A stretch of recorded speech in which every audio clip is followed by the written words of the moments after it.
Now, Jules, you've just kindly let me root through your tackle box, and I have found Looking for biscuits, I have found something that's kind of blown my mind, and you're about to explain it. I said, no, let's do a video on it because I think everyone will be interested. Now, this is a PVA nugget, correct?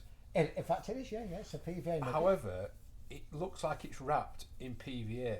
Now, I'm very confused, so can you elaborate? What is this? Right, well, let's to show you how important it is, we'll go back a bit of time. When I'm fishing and I'm using a pop-up, Yeah.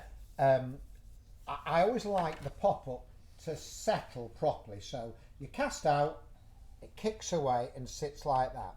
Now, if you use a PVA foam, so I'm going to ask my glamorous assistant here, who wasn't available, so we got Gerard instead. I feel like Debbie McGee. Believe you, mate, you don't look like Debbie McGee.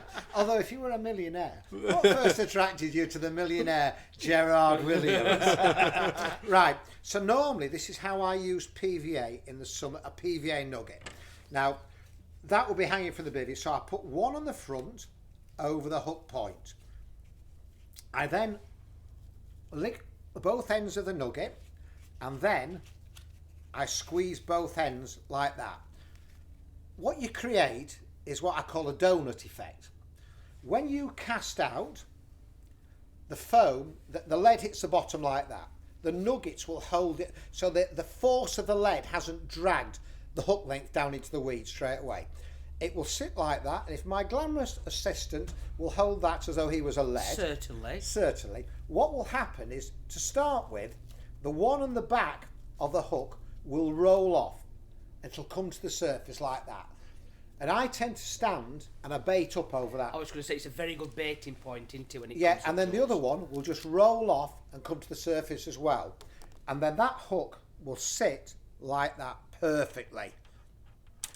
Now, the good thing about PVA foam is, no matter how good you think your casting is, when you put two nuggets on a casting summer right next to a snag or a sandbar or whatever, and a PVA nugget don't go off like that, it goes straight up, obviously depending on the depth of water. And the number of times I've thought I've dropped straight next to a snag and the actual nugget has revealed that I'm 2 yards away.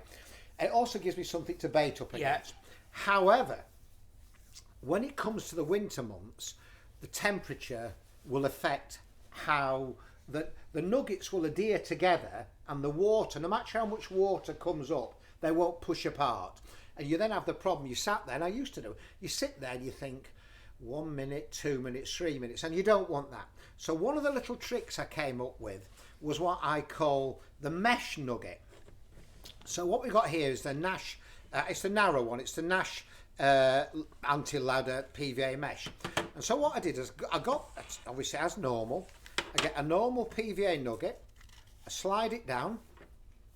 Now you push it down as you would do a stick mix, but you make sure you don't crush it. So it goes out the end like that. Keep going there.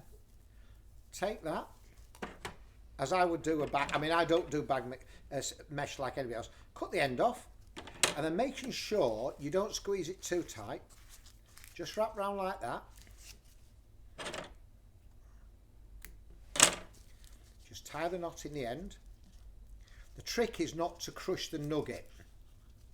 There we go. So that's done there. So what you've got there is the mesh nugget. What you do then is, if you get your hook and you just hook it slightly through the mesh like that, that will take the force of the cast. It'll hit the bottom, but because that's a loose weave mesh, within probably anything from 20 seconds to a minute, that mesh is so fine, it's like spider's web. Yeah. It will melt. You obviously can't, because it melts and then it comes off and goes to the surface and that sits down.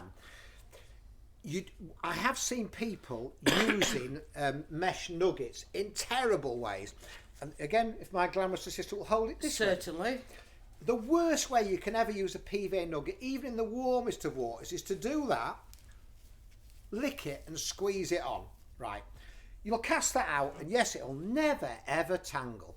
But that, if you've ever used bread flake, all you end up with is a gungy load of horrible. There's no buoyancy because you've crushed the air out of the nugget, so it goes straight down. It sits like that, and it covers. It's like casting a hook covered in weed. Never ever ever use it like that, because that is the worst. Even now, you're having to unpeel it. Yeah.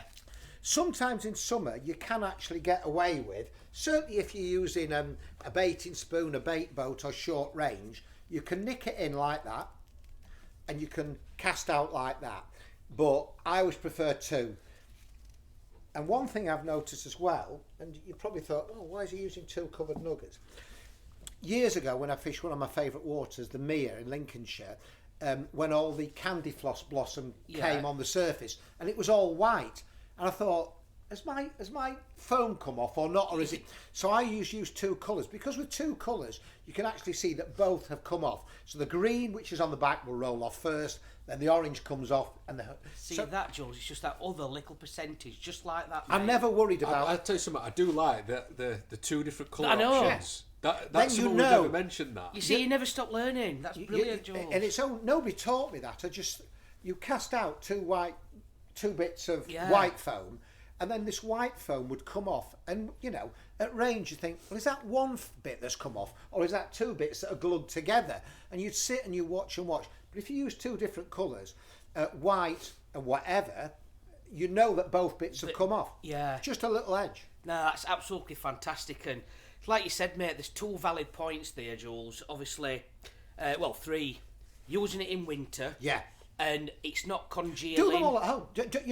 Don't do this on the bank. Sit at home, take you 10 minutes, you can do a box of these at home that will last you all winter. Yeah, and I just think it's brilliant because obviously with colder temperatures, it does take a lot longer, and sometimes it doesn't even come off, Jules. No. Because you've still got it on when you bring it in, mate. Yeah. And it'll always roll off. Yeah.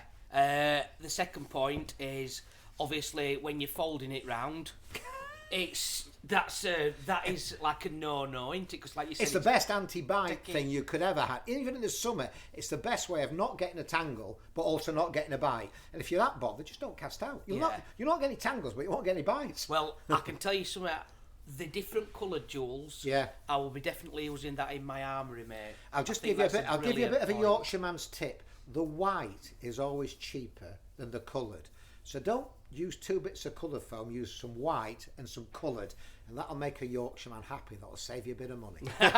Jules, absolutely fantastic, mate. And you've got plenty of months to use this. It's only in January, so I would not go onto my normal foam until probably middle of April onwards. So there's a good 3 months. Exactly, mate. And you'll know, because all of a sudden that'll come off in 5 seconds, and you can see it. You know what temperature coming up. Water temperature. Jules, once again, mate, thank you very much, mate. No problem.